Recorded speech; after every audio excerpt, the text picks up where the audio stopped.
What if I told you that Ferrari could have found the ultimate technical trick by 2026? It's not just a new car. It's such a deep integration between engine and chassis that, according to Vasseur, it can give them an advantage of up to 8 months over their rivals. But why is no one talking about this yet? Subscribe to continue uploading more of this type of content now, if we continue. Ferrari entered 2025 promising continuity and evolution on the foundations that had partially borne fruit in 2024. However, the season soon became a minefield of frustrations. From the first races, it was clear that the SF26 was not a championship tool. Neither Charles Leclerc nor Lewis Hamilton, who had just arrived as a major star signing, could extract the necessary performance to consistently challenge McLaren, much less the Mercedes-Red Bull duo that, although weakened, remained competitive on various types of tracks. Every weekend seemed like an act of survival. The updates came, but they did not transform. Qualifying sessions were inconsistent, and most alarmingly, the races became limited damage exercises. The fourth position in the Constructors' Championship did not reflect a specific fall, but rather the deep stagnation of a team whose historical demands do not tolerate mediocrity. It was then that Fred Vasseur, without bombastic conferences or statements full of promises, made one of the most radical decisions of Ferrari's modern era, completely abandoning the development of the current car in the middle of the season. The measure was as brutal as it was unexpected. Starting in April 2025, every engineer, every simulator, every hour of CFD, and every virtual test were redirected toward a single goal: building the SF26 from scratch. While its direct rivals continued in the fight for points and championships, Ferrari cut all ties with the present. This play was not only risky from a sporting point of view. In an era of strict budget limits, where every dollar spent is monitored and regulated, prioritizing a future project means giving up not only immediate results, but also media visibility, performance sponsorships, and internal stability. But Vasseur was clear. Only in this way could they break the cycle of incremental evolution that had led them to a technical dead end. His bet was on the quantum leap, not on marginal improvement. In a sport where a single tenth can define championships, Vasseur decided to chase half a second, even if that meant finishing 2025 empty-handed.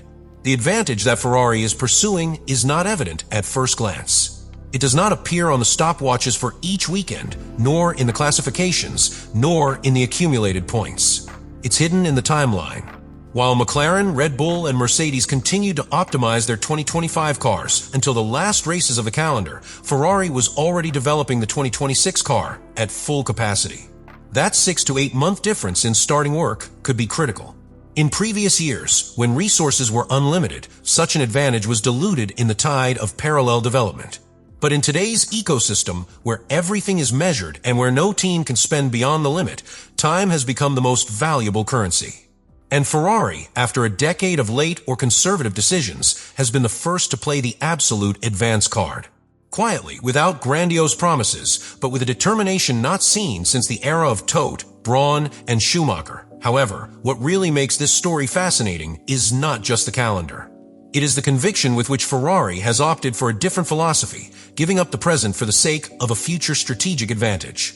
And even more so, it is the context in which they do it. A grid where Red Bull seems to be faltering internally, where McLaren defends its newly gained dominant position, and where Mercedes tries to recover its winning identity. In the midst of all that, Maranello has decided to play another game. A riskier, more complex one, but with the possibility of putting Ferrari back on top without depending on the fall of its rivals. This is not just a sports strategy. It is a declaration of principles. Ferrari has chosen to reset its competitive DNA. And the most intriguing thing is that no one, not even his enemies, can rule out that it works. To understand why engine-chassis integration represents Ferrari's big bet for 2026, you first have to understand how Formula One has worked historically. For decades, even the most successful teams have treated chassis and power unit development as parallel processes. Coordination between both departments was crucial, yes, but there was always a margin of technical independence. The engine was designed with certain specifications, the chassis with others, and then they were sought to fit efficiently.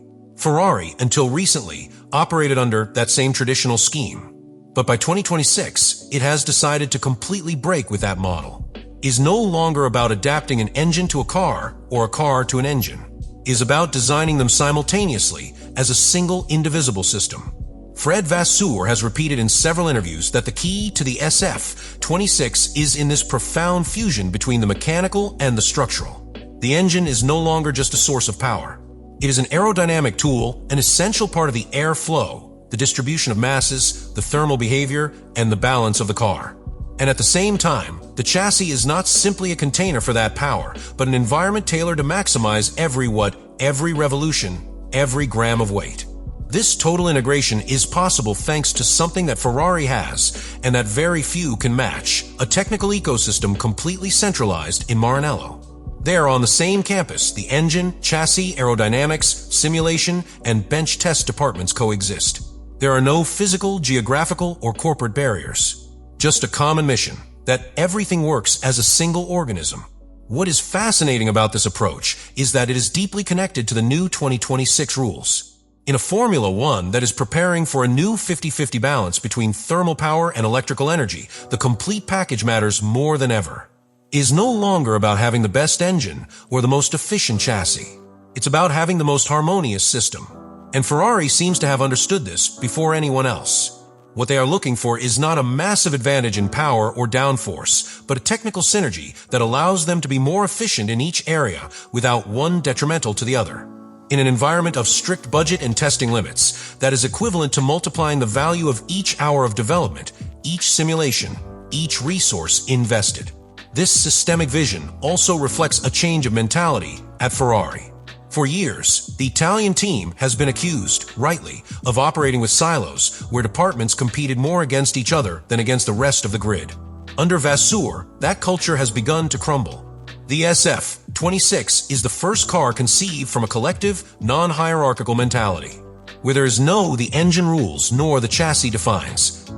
There is a shared goal, to build a car that, as Enzo Ferrari would say, does not depend on magic, but on precision.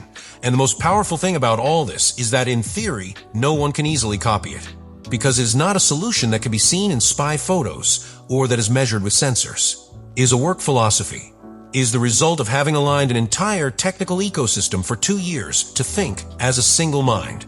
If it works, the SF26 could become not only the best car of the season, but a new standard for all of Formula One. If it fails, it will be one of the most daring bets in recent history. But in any case, Ferrari has already taken a step that others still do not dare to even consider. Few decisions in modern Formula One have been as radical and yet as quietly bold as the one Ferrari made in opting for a steel alloy cylinder head for its new power unit.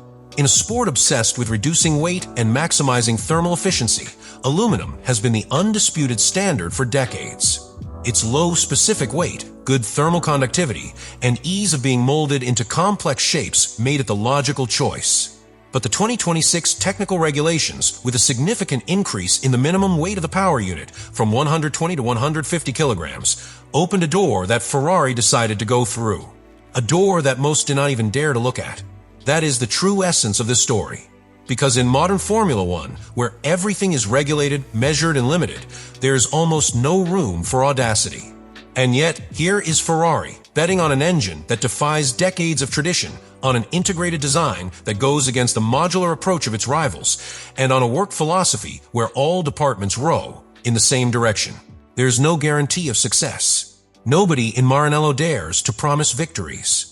But for the first time in a long time, what is felt at Ferrari is not pressure or anxiety. It is a calm conviction that they are doing the right thing. And this is where you come in. Because the question is no longer whether Ferrari will win with the SF26. The real question is, are we witnessing the birth of a new technical paradigm in Formula One? Are we about to see quiet innovation defeat conservative evolution? Or will we talk again about one more unfulfilled promise, another winning project that never came to be? Think about it. Reflect. And tell me, as a fan, as an analyst, as a fan of this sport, would you bet everything on a revolutionary idea even if it cost you a whole year of defeats? Or would you prefer to continue adding podiums without ever touching glory? Subscribe to continue uploading more of that content. Now you really think about all this.